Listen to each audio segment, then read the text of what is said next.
Au nom du Père, du Fils et du Saint-Esprit, ainsi soit-il. Par la grâce et la miséricorde de Dieu, les âmes des fidèles défunts reposent dans la paix, que la lumière éternelle les éclaire. De cette lumière qui baigne les enfants de Dieu dans cette joie sans fin, cette création nouvelle du Christ ressuscité. Cette cour céleste des anges, tout ce que le Père a destiné à entrer dans son royaume, entre dans cette création nouvelle. Tous ceux qui ont écouté la voix du Christ, tous ceux qui ont cru en sa parole, tous ceux qui l'ont suivi, ont porté sa croix, sa suite dans ce monde. Donc, je voudrais nous encourager à prier pour les âmes du purgatoire, qui ne sont pas encore entrées dans cette vision, les âmes ne sont pas encore entrées dans cette vision de gloire, dans cette vision céleste, dans cette vision lumineuse, dans cette vision glorieuse, dans cette joie sans fin de notre Dieu, qui se répand dans tous les cœurs, dans toutes nos âmes. Nos âmes sont appelées à devenir cette lumière de la lumière, à la suite du premier-né d'entre les morts, le Christ, Jésus, le Fils de Marie de Nazareth. Donc, je voudrais parler, s'il y a un petit peu de jour, ça sera bien. J'ai beau me tourner de tous les côtés, c'est partout un contre-jour, c'est partout une ombre, pas la pleine lumière. Prions pour entrer dans la pleine lumière. Et c'est ce que je veux vous inviter à faire dans cet entretien, c'est-à-dire pour les âmes du purgatoire.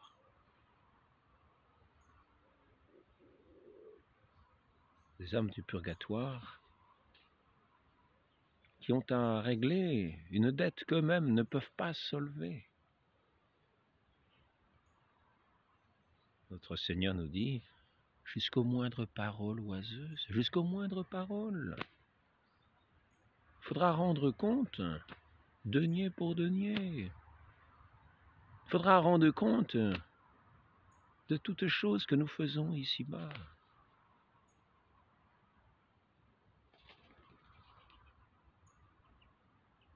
Le feu de la charité, nous dit Saint Jacques, efface tout péché.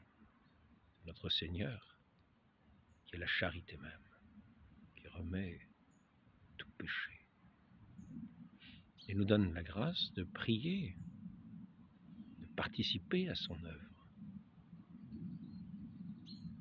C'est ce qui a été donné aux apôtres en particulier, et aux ministres de l'Église. Le péché à qui vous les aurez remis, ils seront remis. Recevez l'Esprit Saint, ceux à qui vous remettrez les péchés leur seront remis. Oui.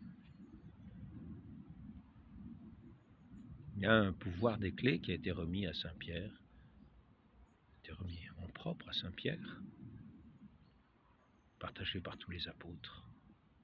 L'autorité de l'Église, à qui il est dit que ce qui sera tenu pour lier ici-bas sera tenu pour lier dans le ciel. Ce qui sera tenu pour lier dans le ciel sera tenu pour lier.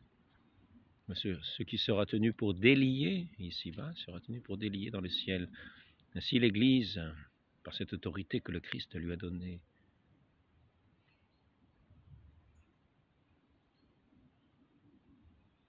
par les mérites de son sang précieux versé, qui a effacé tous nos péchés, ce sang versé par amour, par l'amour,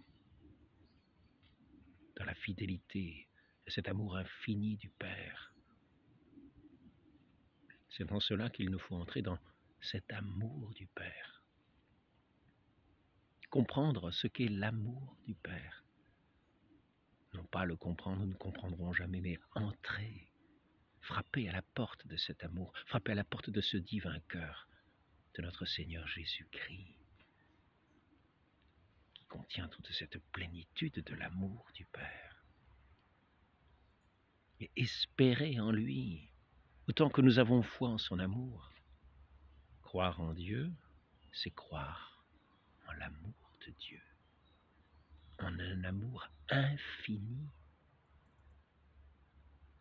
Et toute notre prière, toute notre louange consiste à toucher ce cœur de Dieu dans son amour. De dire cette parole d'amour. Nous croyons en ton amour, Seigneur. Tu es notre Père. Et oui, et donc le Père ne nous a pas destinés à être à l'abandon, mais par contre, ce royaume de l'amour n'est pas un royaume d'injustice.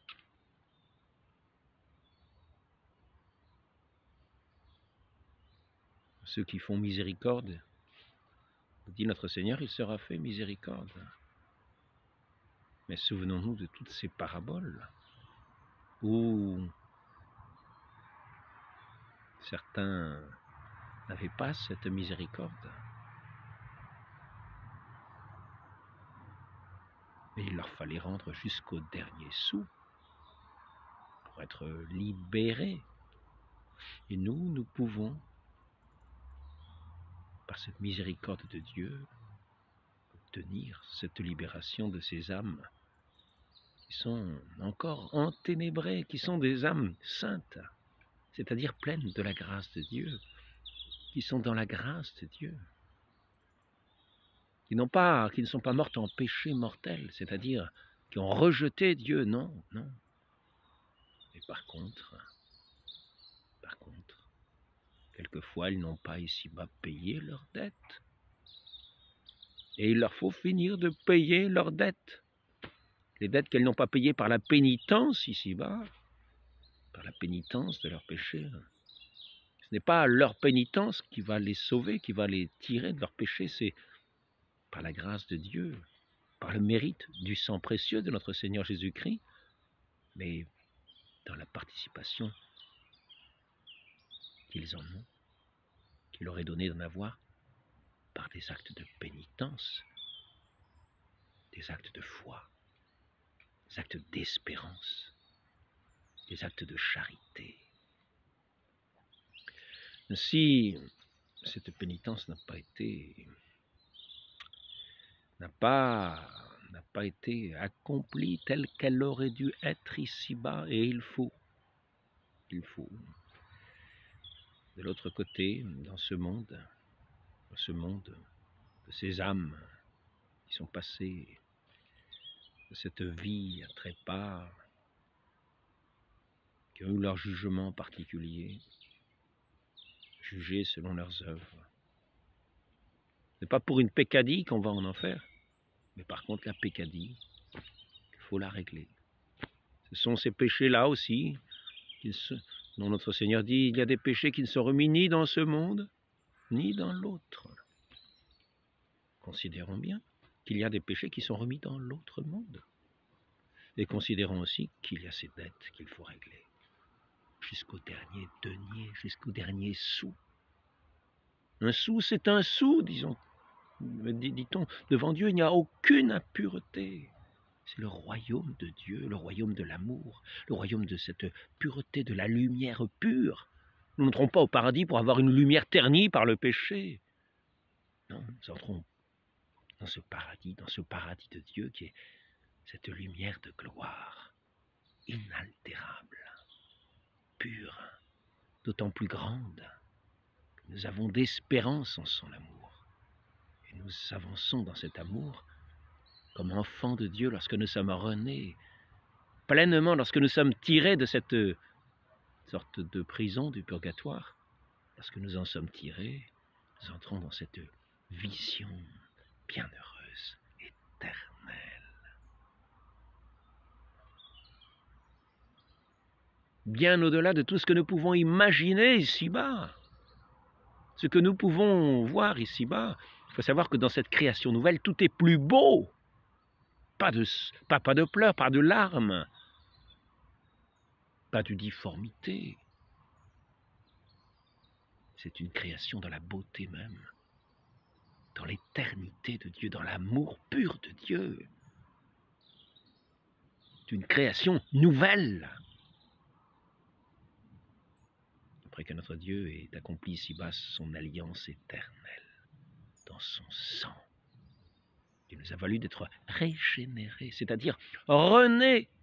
Mais ici-bas, c'est, comme je le disais l'autre jour et comme l'enseigne l'Église, en secret. Nous ne le voyons pas de nos yeux de chair, c'est comme le levain dans la pâte.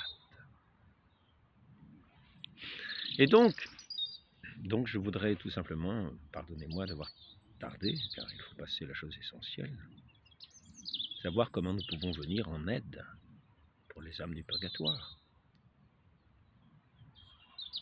L'Église nous en donne quelques moyens assez simples. Je les appelle exercices. Je vais à l'Église tous les jours faire mes exercices pour le soulagement des âmes du purgatoire, en puisant dans ce trésor de la miséricorde de Dieu. Ce trésor de la miséricorde de Dieu qui nous a ouvert son cœur sur la croix pour nous faire renaître à son amour.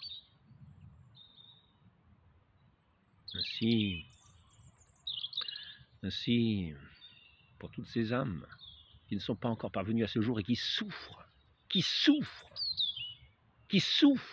de ne pas voir ce jour de Dieu, et qui espèrent cependant, qui connaissent l'amour de Dieu, qui le connaissent et qui savent qu'ils le verront, et qui espèrent de tout leur cœur, mais qui souffrent de ne pas y être, et qui pourtant,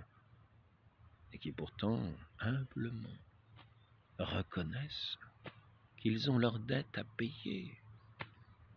Mais nous pouvons les aider en payant pour eux leur dette. Nous qui sommes ici-bas, nous qui souffrons ici-bas, nous pouvons user de notre sueur ici-bas pour les soulager.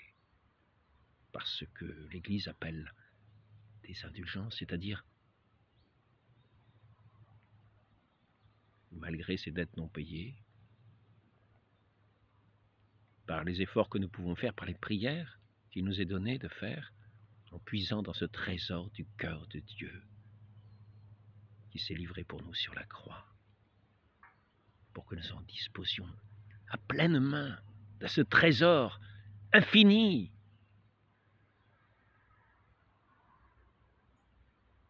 afin d'appliquer ces grâces à ces âmes souffrantes. Grand nombre de docteurs disent que ces âmes souffrantes souffrent de flammes qu'on ne peut imaginer ici-bas. Certains disent qu'elles ne sont différentes des flammes de l'enfer que par la durée. Et cependant, ces âmes savent qu'elles sont sauvées. Elles ont cette joie intérieure. Les peines sont différentes, suivant les péchés, suivant les expiations à faire. Mais toutes ces âmes qui sont dans l'état de grâce sont purifiées dans ce purgatoire, d'une façon ou d'une autre, quelquefois en revenant sur un lieu où elles ont vécu, quelquefois dans un lieu particulier. Tout cela, c'est le mystère de Dieu.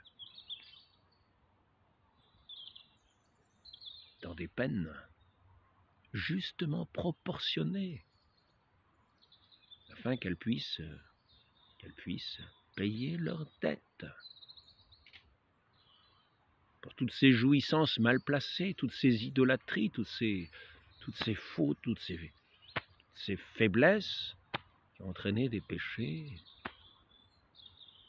des peccadilles, comme l'on dit, mais des peccadilles que l'on sent durement au purgatoire, qui ne sont plus des peccadilles quand on est au purgatoire, des peccadilles pour des esprits légers, ici-bas. Mais face à l'amour de Dieu, ces peccadilles ne sont pas des peccadilles, ce sont des injures. Donc, passons au fait. Je vais vous citer quelques exercices assez simples à faire et qui seront au profit de tous ceux qui les feront. Je commencerai par le chemin de croix. Le chemin de croix, il n'est pas dit de méditer 1 heure à chaque station du chemin de croix. pouvez voir comment on fait un chemin de croix. Vous pouvez prendre un livre et voir comment on fait un chemin de croix. Il s'agit à chaque station de méditer ce que représente cette station qui nous remémore la passion de notre Seigneur. C'est par le mérite de cette passion que nous avons le salut. C'est par le mérite de cette passion que tout s'accomplit. C'est par le mérite de cette passion que les âmes du purgatoire sont soulagées. C'est notre Seigneur qui a payé notre dette. Mais à chacun d'accomplir sa part. Nous prenons part, dit saint Paul, nous prolongeons dans nos corps les souffrances du Christ. Et si nous voulons être victorieux avec lui, nous souffrons ici-bas avec lui. Nous ne sommes pas de ce monde. Toute notre espérance est dans cette résurrection que le Christ a accomplie, dans cette nouvelle création, et à laquelle nous espérons entrer dans son royaume, cette création toute de lumière. Et donc, le chemin de croix, il s'agit simplement, principalement, de méditer les stations. Ce chemin de croix dans une église. Donc il faut aller dans une église. Il suffit qu'il y ait une croix dans l'église. C'est possible numéroter, qu'on sache quelles sont les stations. Quelquefois, vous verrez dans ces églises une croix au mur, des croix au mur. Il y en a 14. Quelquefois, vous verrez aussi la croix et la représentation de la station du chemin de croix, pour vous aider à méditer, quelquefois en bas-relief, quelquefois simplement en peinture, quelquefois très stylisé. Il y en a qui sont des grands artistes, mais est-ce qu'on rend vraiment honneur à la passion du Christ en voulant faire des finesses de ce genre? Il s'agit d'entrer, de se représenter ce qu'est la passion de notre Seigneur, de tout notre cœur, de méditer toutes les phases de cette passion qui nous a valu le salut, mais qui a été terrible pour notre Seigneur, pour sa Sainte Mère qui a vu son Fils mourir sous ses yeux, mourir réellement, être mis au tombeau réellement, comme un mort au cimetière. Donc, méditons toutes ces stations. Il est recommandé de dire certaines prières. Quand vous avez médité un instant, par exemple, vous arrivez devant la station du chemin de croix, vous commencez par dire « Nous vous adorons ». Première station, par exemple, Jésus est condamné à mort. À ce moment-là, vous dites « Nous vous adorons, Christ, et nous vous bénissons parce que vous avez racheté le monde par votre sainte croix ». Et là, vous méditez cette condamnation à mort du Christ, la manière dont il a été condamné à mort, les faux témoignages, la hargne de ces autorités juives pour le faire mourir, juives, c'est-à-dire ceux qui avaient l'autorité à l'époque, tous ceux qui l'ont suivi, qui criaient à mort, qui ont influencé le procurateur Ponce Pilate pour qu'il prononce l'arrêt de mort. Vous pouvez méditer, donc vous arrêtez, vous méditez un moment. Il ne s'agit pas de méditer 1 heure, vous arrêtez simplement, vous considérez, vous faites l'effort de méditer, même quelques minutes. Puis vous passez ensuite, il y a quelques prières qui sont recommandées, le Notre Père, le Je vous salue Marie, le Gloria. Et puis après ça, une prière que l'on gagne à connaître. Toutes ces prières, nous gagnons à les connaître, pour entrer dans cet esprit, cette contemplation, dans le sens de comprendre le mérite de la passion du Christ pour notre salut. Ainsi, nous disons, après avoir dit le Gloria,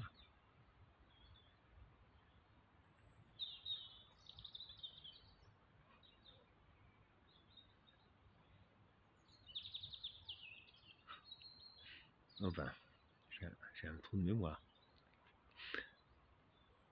Salut ou... Non, c'est pas ça.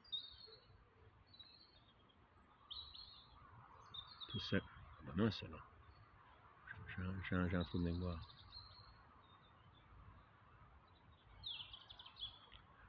Alors, voyons. Pourtant, je le dis, un exercice que je fais tous les jours. Salut. Ah oui. Salut aux croix, notre unique espérance. Salut aux croix, notre unique espérance. Le salut et la gloire des hommes. Au juste, augmentez la grâce. Aux pécheurs, obtenez le pardon. Vous verrez, vous avez cette prière dans des livres. Puis après ça, vous implorez la pitié. Et cette pitié confiante qui fait appel à l'amour de Dieu. Et vous savez qu'elle ne sera pas, que cet amour n'est jamais déçu. Nous implorons sa pitié et nous sommes sûrs de sa réponse. Pitié, Seigneur, pitié.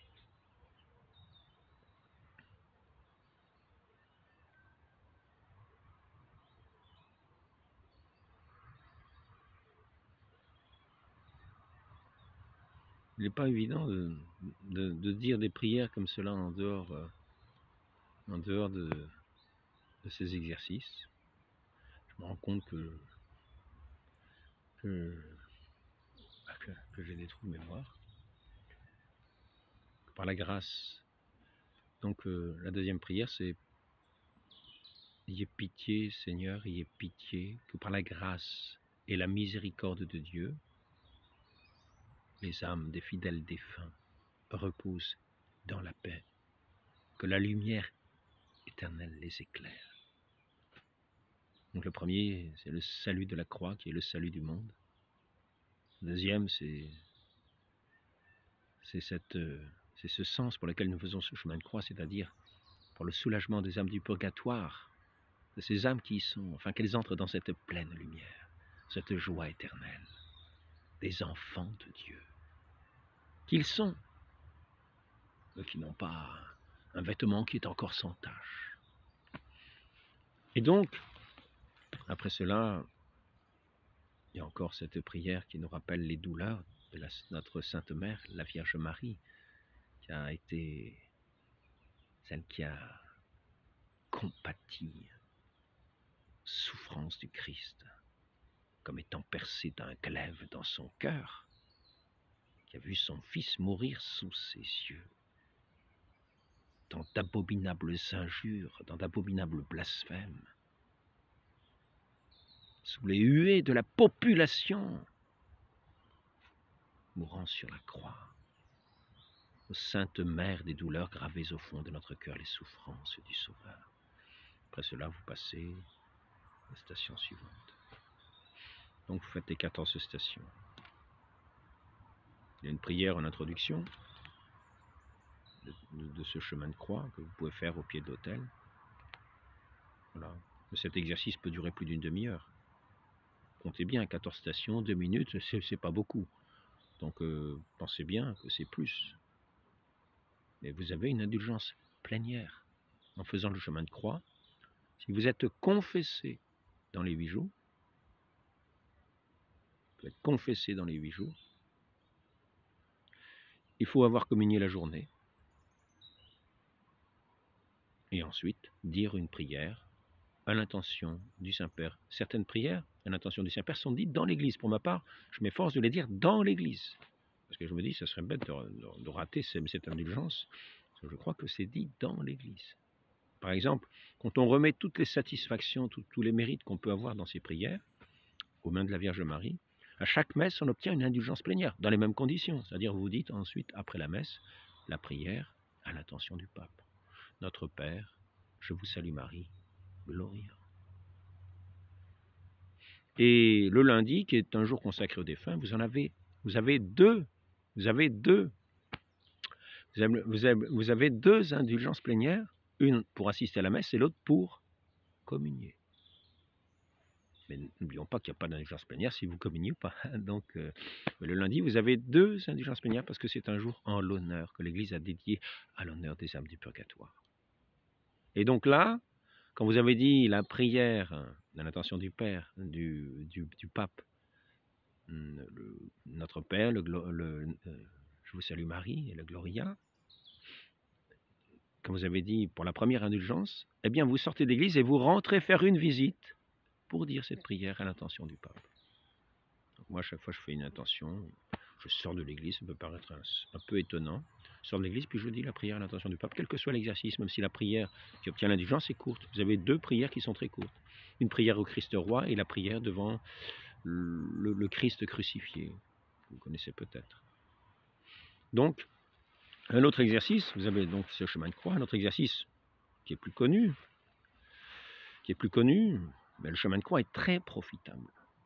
Il nous permet de nous remémorer, d'essayer de graver en nous cette passion du Christ, ces douleurs du Christ, pour joindre dans nos vies nos douleurs aux siennes.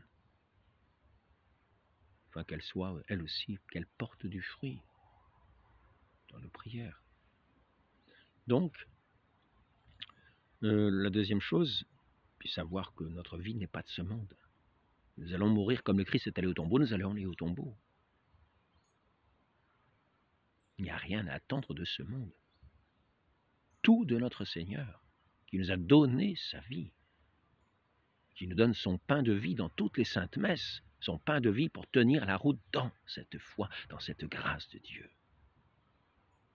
Comme le levain dans la pâte, il agit. Donc, dans la pâte du monde. Et ensuite, nous verrons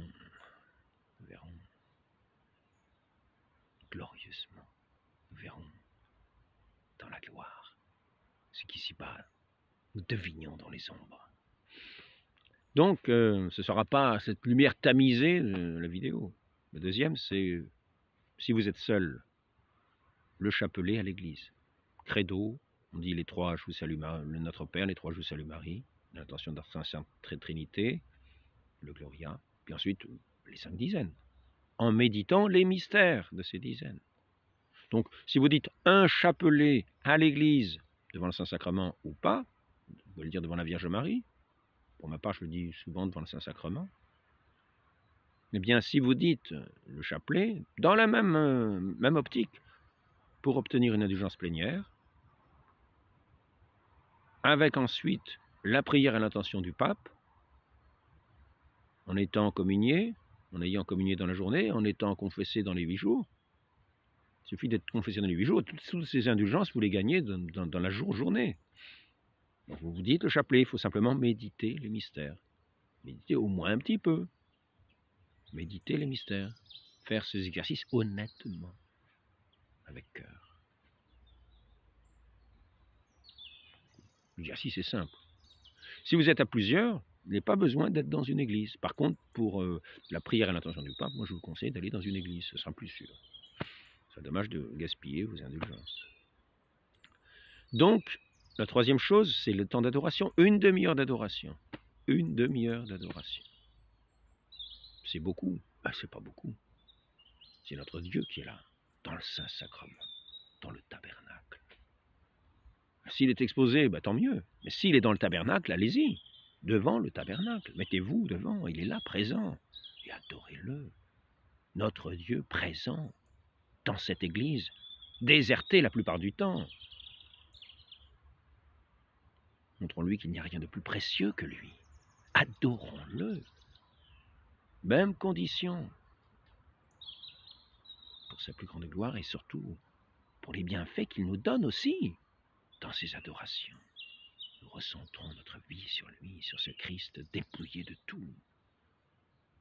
Ah, il n'y a pas beaucoup d'attrait. Vous voyez le tabernacle, la petite lumière à côté. Pas beaucoup d'attrait, mais il est là dans sa présence.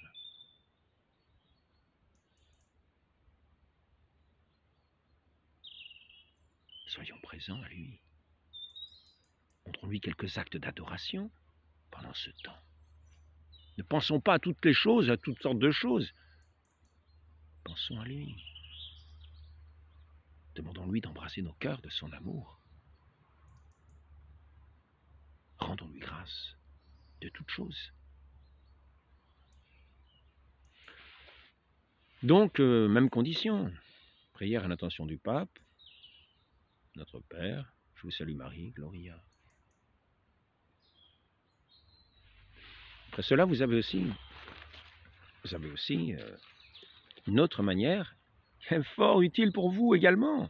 Toutes ces manières vous sont profitables et vous pouvez toutes les faire en un seul jour. Ça vous prendra du temps, ça changera votre vie. Vous serez orienté autrement dans votre vie. Vous aurez davantage une vie de prière. Une demi-heure de lecture des Écritures saintes, approuvée par l'Église. Pas n'importe quelle traduction hérétique, pas n'importe quelle traduction fantaisiste. Non. Moi, je prends la version liturgique. Elle est approuvée, donc je prends la version liturgique. Voilà, c'est simple. Quelquefois, on a des petits livrets comme ça avec les versions liturgiques du Nouveau Testament. Si c'est le Nouveau Testament, c'est le Nouveau Testament. C'est très profitable. Si vous avez l'Ancien, tant mieux. Je prends aussi quelquefois le livre des jours et je lis. En général, la demi-heure prend la valeur d'une semaine dans le livre des jours. Rien qu'en prenant le livre de l'Ancien et du Nouveau Testament, les Écritures. En général, ça fait la demi-heure. Parce qu'il ne s'agit pas de lire vite. Il ne s'agit pas de lire comme une machine. Non, il s'agit de lire, de bien prendre conscience de ce que vous lisez. Alors pour ma part, je lis à voix haute. Je peux vous donner un exemple. Vous faites ce que vous voulez, comme vous voulez, mais c'est une lecture spirituelle. Il n'y aura rien de brillant dans ce que je vais faire. Hein. Je vais prendre un passage d'une écriture. Il faut encore la trouver. Hein. Bien sûr, peut-être pas y arriver du premier coup. Le soir peut revenir, c'est pas ça. Mais non. Dieu a fait de nous des justes par la foi. Nous sommes ainsi en paix avec Dieu par notre Seigneur Jésus-Christ, qui nous a donné par la foi l'accès au monde de la grâce dans lequel nous sommes établis. Et notre orgueil à nous, c'est d'espérer avoir part à la gloire de Dieu. Et l'espérance ne trompe pas, puisque l'amour de Dieu a été répandu dans nos cœurs par l'Esprit Saint qui nous a été donné. Il ne s'agit pas de lire vite, c'est une demi-heure de lecture, on ne dit pas de lire vite, on ne dit pas de faire un concours de lecture. Non, une demi-heure de lecture. Vous lisez à votre rythme, comme des bonnes vaches dans un champ broutent à leur rythme. Eh bien nous broutons. Nous broutons la parole de Dieu comme des agneaux, comme des petits agneaux. Ben, nous prenons le temps. Les agneaux dans un champ, ils ne sont pas pressés. Ils regardent pas trop. Néanmoins, il faut faire une pause de temps en temps. Ça fait partie de la demi-heure. Il ne s'agit pas de se reposer un quart d'heure en vous allongeant sur un lit en disant « bon, allez, je continue encore 5 minutes ». Non. Donc, toujours pareil. Pour ma part, je fais la lecture en dehors de l'église, là où je suis. Et puis ensuite, quand je vais faire les exercices à l'église, je dis la prière à l'intention du Saint-Père, de Léon XIV, du pape Léon XIV, chef de l'église. Il est bien utile de prier à son intention. Je fais la prière à l'intention du Saint-Père, afin, dans l'église, en même temps que je fais les autres exercices. Voilà, comme ça, je suis assuré, parce que, vous savez, les documents, c'est pas toujours évident de savoir précisément quelles sont les conditions. Donc il vaut mieux prévoir les conditions les plus difficiles. C'est-à-dire aller dans une église pour faire la prière à l'intention du Saint-Père. Moi, c'est ce que je fais. Si on me dit que c'est pas la peine d'y aller, un de ces jours, si on m'assure que c'est pas la peine avec les documents à l'appui, je dirais, tant mieux. Tant mieux. Donc, ça, ce sont 4 exercices qu'on peut faire. Voyez.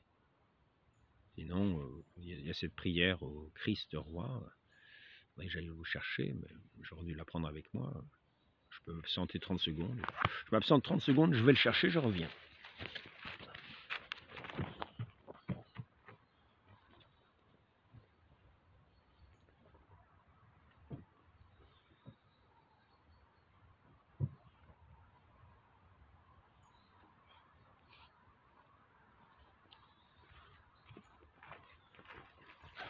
Donc, voici de retour. C'était pas très long. aussi les paroles, ainsi en regardant, lumière s'il vous plaît, en regardant sur Internet, vous pourrez trouver. Ô Christ Jésus, je vous reconnais pour roi universel. Tout ce qui a été fait a été créé par vous. Exercez sur moi tous vos droits. Je renouvelle mes promesses du baptême en renonçant à Satan, à ses pompes, à ses œuvres. Je vous promets de vivre en bon chrétien et tout particulièrement je m'engage à faire triompher selon mes moyens les droits de Dieu et de votre Église. Divin cœur de Jésus, je vous offre mes pauvres actions pour obtenir que tous les cœurs reconnaissent votre royauté sacrée et qu'ainsi le règne de votre paix s'établisse dans l'univers entier. Ainsi soit-il. Donc, aux conditions habituelles, prière à l'intention du Saint-Père, voire communier dans la journée, et puis la confession dans les 8 jours. Le deuxième prière que vous pouvez dire, avantageusement, par rapport à un exercice qui dure 45 minutes, comme le chemin de croix, vous pouvez dire, utilisez toutes les prières qui utilisent les indulgences plénières. Si vous en connaissez des quantités, tant mieux. Moi, je n'en connais pour le moment que ces prières-là, plus la Sainte Messe. Quand on a remis tous ces mérites à la Vierge Marie, à chaque messe, vous obtenez une indulgence plénière. Si vous êtes dans de bonnes dispositions, si vous n'êtes pas en train de pécher, de vouloir pécher ensuite, non. Si vous avez renoncé au péché, si vous êtes confessé, si vous avez renoncé à tous vos péchés, même véniels, ben voilà. Donc, l'autre prière, c'est, il faut avoir l'image de notre Seigneur crucifié devant les yeux.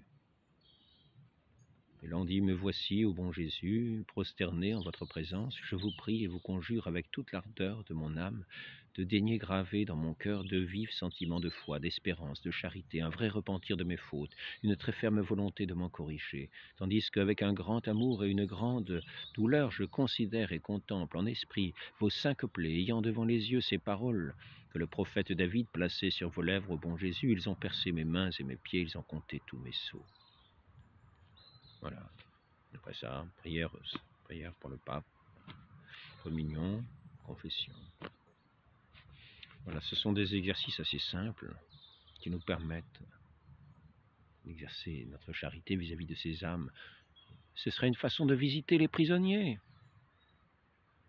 de donner à ceux qui sont démunis, qui ne peuvent rien faire pour elles-mêmes. Ces âmes-là ne peuvent rien faire pour elles-mêmes. Donc plus aucun mérite à avoir. Elles peuvent prier votre intention, elles peuvent vous obtenir des grâces. Et elles ne manquent jamais d'être reconnaissantes. Elles ne manquent jamais d'être reconnaissantes. Et quand elles sont soulagées, croyez bien qu'elles ne restent pas inertes. Quand elles sont dans la pleine gloire, elles ne vous ont pas oublié. Donc nous entrons en échange. Nous sommes en échange. Il n'y a qu'une église. L'église triomphante. L'église militante. L'église souffrante du purgatoire. Une seule église. Nous sommes tous en communion. Donc là où il y a des membres souffrants, allégeons leur souffrance. Il est moins difficile d'aller dire une prière, même ça simplement. Quelquefois, ce sont des indulgences partielles, comme par exemple prendre de l'eau bénite, faire le signe de croix au nom du Père et du Fils et du Saint-Esprit. Amen. Dans le bénitier à l'entrée de l'église. Si vous faites le signe de croix sans l'eau bénite, vous avez 50 jours. Mais maintenant, on ne parle plus en jours. En tout cas, maintenant, on ne parle plus en jours. On dit indulgence partielle, indulgence plénière. Avant, on parlait en jours. Pour les indulgences partielles, c'est vrai. Pas je m'entends qu'on dit juste partiel, sans compter précisément. Et surtout quand on sait la durée du purgatoire de certains. Donc, visons les indulgences plénières. Et n'ayons pas peur de transpirer un peu en faisant ces exercices dans les églises. Exercices spirituels. Je ne parle pas d'aller dans un gymnase. Exercice spirituel. Remémorons-nous la passion qui nous a valu, la passion de notre Sauveur qui nous a valu le salut si nous sommes sauvés. C'est-à-dire si un jour nous entrons dans son royaume de gloire, forçons-nous d'entrer par la porte étroite. Le Christ est la porte. Ayons foi en lui, suivons-le, écoutons-le. Dans toutes ses paroles, dans tous ses exemples, dans toute sa vie. Et n'oublions pas d'exercer la charité. Soyons indulgents. Obtenons ces indulgences pour les défunts, que nous disons aimer. Aimons-les, effectivement, comme disait saint Vincent de Paul. Ne nous contentons pas d'aimer en parole. Aimons à la sueur de notre front. Ne restons pas les bras croisés. Voilà, là, je vais arrêter cet entretien. J'espère que cela va vous encourager. Pensez à ces âmes de cette Église. Et si vous ne le faites pas, sachez que vous êtes en manque, en défaut, manque de charité. Vous êtes bien mal parti pour le ciel si vous oubliez ceux qui gémissent tant, qui souffrent tant de ne pas y entrer. Notre ardeur montre par là qu'elle est bien tiède. Et l'ardeur tiède, c'est ce que notre Seigneur nous dit qu'il vomit. Donc, ne soyons pas des tièdes. Ne soyons pas des tièdes.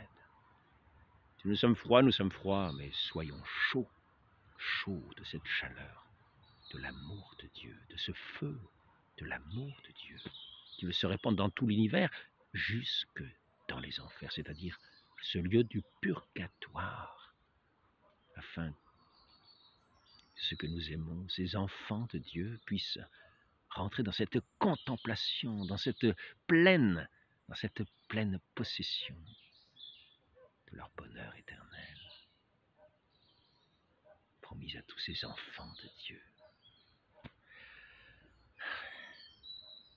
Que les âmes des fidèles défunts reposent dans la paix, que la lumière éternelle les éclaire. Ô Marie conçue sans péché, priez pour nous qui avons recours à vous. Notre-Dame du Mont-Carmel, priez pour nous. Au nom du Père et du Fils et du Saint-Esprit, ainsi soit-il.